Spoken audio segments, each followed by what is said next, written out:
Si hay una batalla que cambió dramáticamente el curso de la historia de España, esa es la de las Navas de Tolosa. Tuvo lugar en 1212, en una vaguada de la cara sur de Sierra Morena, junto a lo que hoy es la Carolina. Fue una batalla campal, a vida o muerte, de esas que recrean en Hollywood con repartos estelares. Marcó el declive del poderío musulmán en España y abrió las puertas del populoso y próspero valle del Guadalquivir, centro neurálgico de Al-Ándalus, a las tropas castellanas. Después de las Navas de Tolosa, nada sería igual. En tan solo medio siglo, Castilla, gran beneficiada de la batalla, se erigió como potencia central de la península en torno a la cual terminaría tomando forma la España moderna. La victoria de las Navas nació de una vergonzosa derrota. A mediados del siglo XII, los reyes de Castilla y León estaban crecidos. Dominaban el Valle del Tajo y situaban puestos de avanzada en el del Guadiana. El imperio almorávide hacía aguas por todas partes. Tal y como había sucedido un siglo antes, se formaron pequeños reinos de taifas cuya fragilidad era un apetitoso caramelo para los reinos cristianos.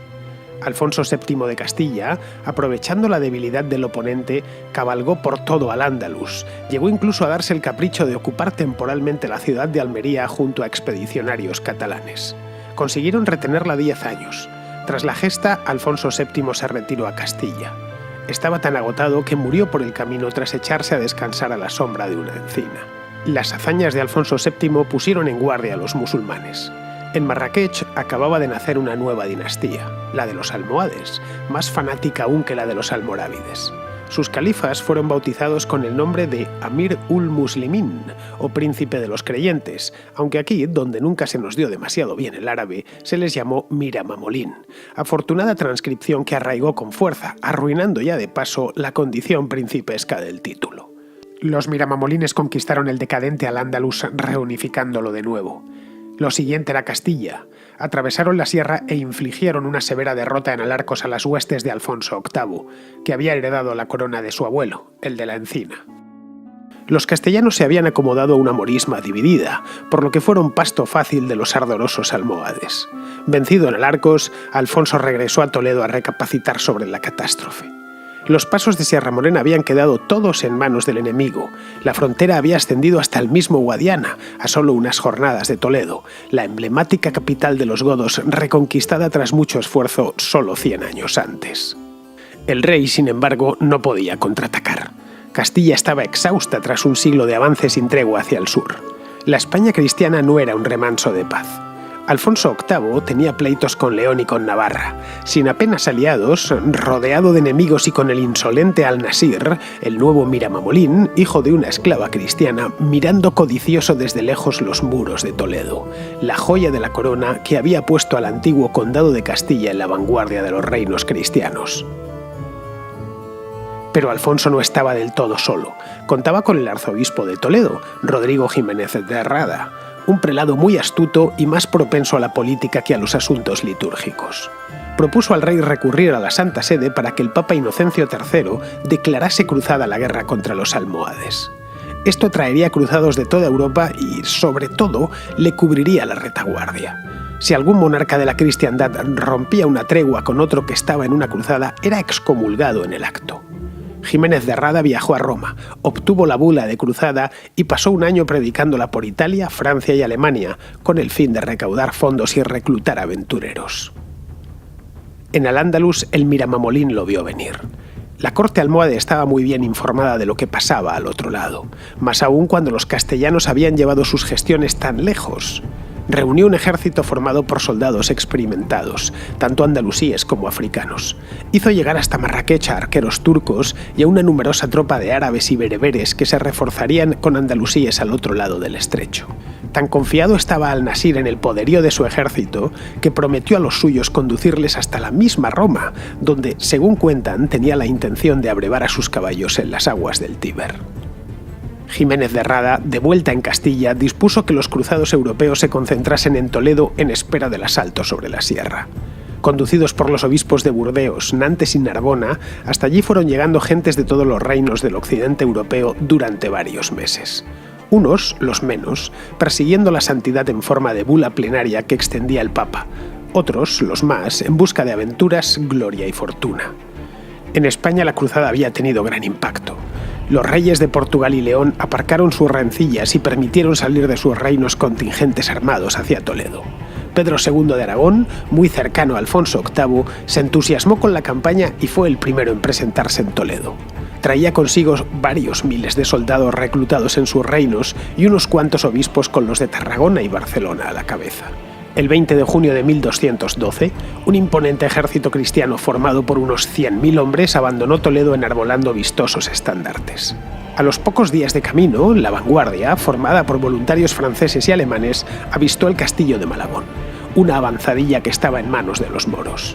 Lo asaltaron y degollaron sin piedad a sus defensores para disgusto de Alfonso VIII, que prefería resolver estos asuntos de un modo menos sangriento. Días después toparon con la fortaleza de Calatrava, antiguo enclave templario que los monjes dejaron ante el empuje almohade. Esta vez Alfonso impuso su criterio, parlamentó con los moros que la defendían y los dejó marchar a cambio de que no opusiesen resistencia. Esto indignó a los cruzados de Ultrapuertos. No entendían cómo se había dejado marchar con vida a los sarracenos, por lo que muchos, persuadidos de que eso ni era guerra ni era nada, se marcharon. Unos se perdieron por los boscosos senderos del Pirineo por los que habían llegado. Otros, los más píos, aprovecharon que estaban en España y se dirigieron a Santiago de Compostela. Mientras unos se iban, otros llegaban.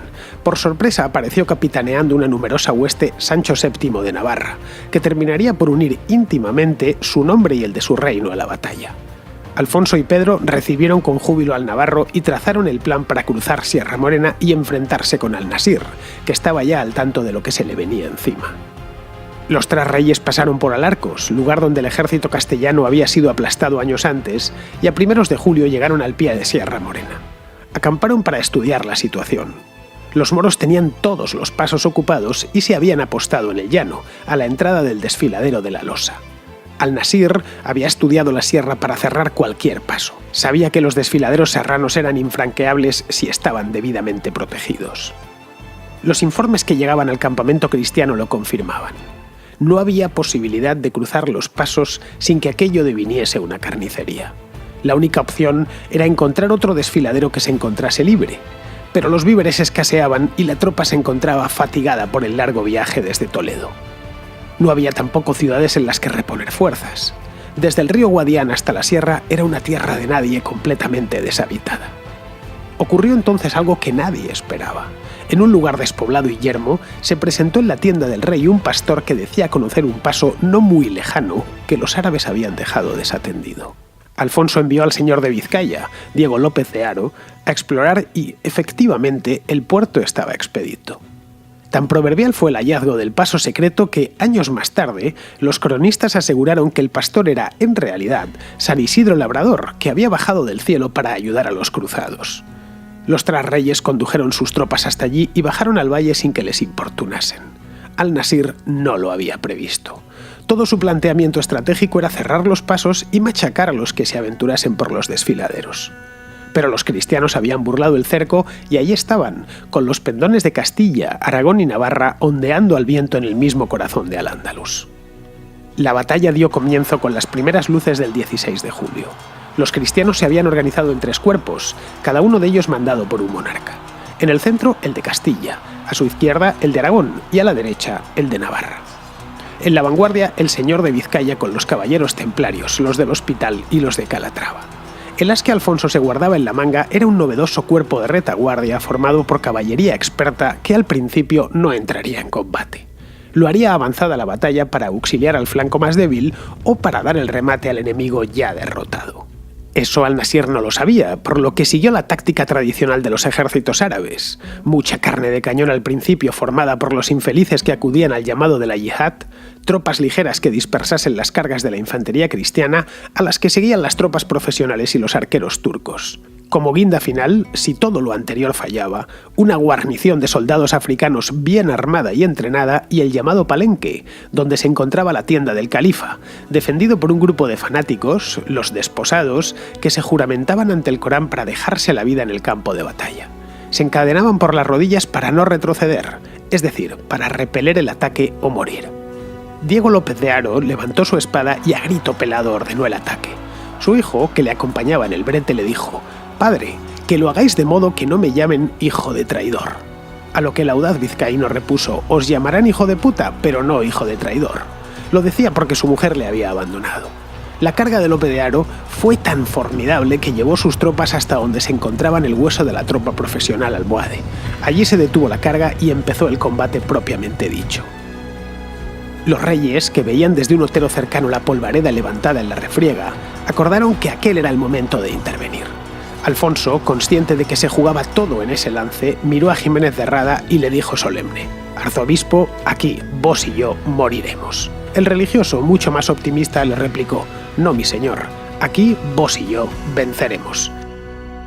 Se produjo entonces la célebre carga de los tres reyes. Su objetivo no era auxiliar a López de Haro, sino el Palenque, que se encontraba algo desprotegido. Sancho VII fue el primero en llegar a la línea de los desposados. 200 caballeros navarros arremetieron contra el Real Almohade, acuchillaron a sus defensores y rompieron las cadenas que los unían.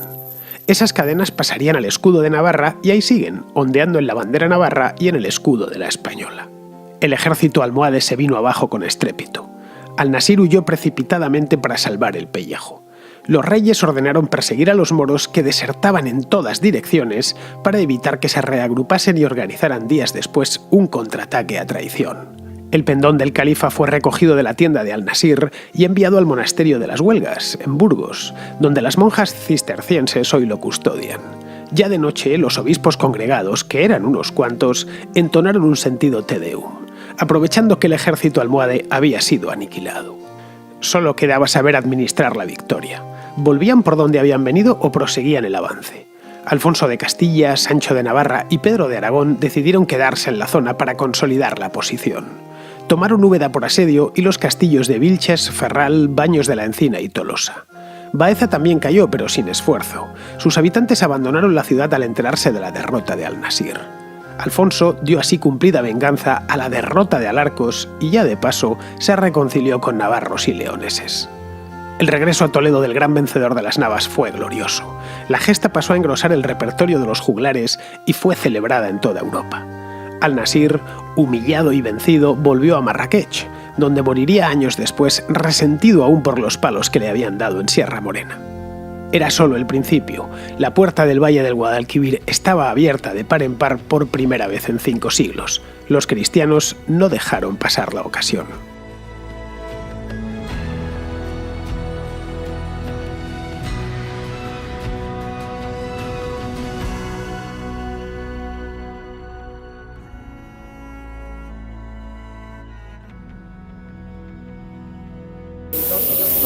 Descubrió el Nuevo Mundo Cristóbal Colón. Ese acontecimiento conmovió profundamente a Europa, dando a Colón la Alicia. ¿Quieres poner atención a tu clase de historia? ¡Ay, qué aburrido! ¿Cómo puedo poner atención si ese libro no tiene dibujos? ¿Aburrido? ¿Dibujos? Pues ha llegado la historia de España como nunca te la habían contado.